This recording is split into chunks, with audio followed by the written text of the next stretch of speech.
Hi, in today's tutorial, I'm going to show you how to change your name on Raid Shadow Legends. So all you need to do first is just go open, of course, your phone, your PC. We have, of course, a tutorial here on this channel. If you do want to play Raid Shadow Legend on your PC, just go check it out. So of course, if you have it on your phone or like your PC, this will be good. If you don't, all you need to do just go and download it through Play Store if you're using an Android, App Store if you're using an iPhone, or any other store you could be possibly using.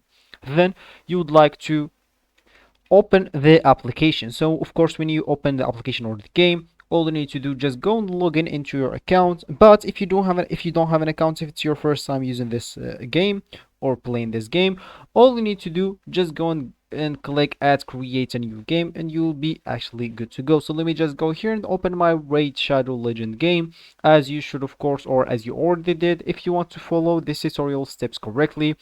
And as you can see here, I'm just going to wait until the application or the game loads correctly and until we have the main screen in there. So of course will need to wait until the sign in finished and etc. So let's just wait a bit with me here. It's not going to take so much time, probably just 10 to 15 seconds. So let's just wait a bit. Why not? Yeah, right. Yeah, it's going to be right now. So let's just wait a bit more. Not that much, just a bit more. Here is it. Just maybe 5 seconds now.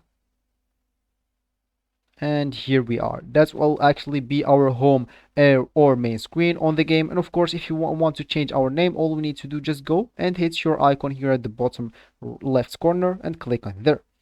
So of course that will work actually if it's your first time changing your name. So of course, as you can see, for me I already changed my name, but for you, of course, all you need to do, just go and click add this player info right here, and here you will have an option to change your name. So as you can see now, I don't have it anymore because I already changed my name. But of course for you, you will have it there. Just go and click on it and type your name. Of course, if your name is being used, they will tell you that. And you can actually have a trick. If your name is being used, just add some random numbers after your name and you will be good to go. So this will be actually for this tutorial. I hope you like it. Thank you guys for watching and goodbye.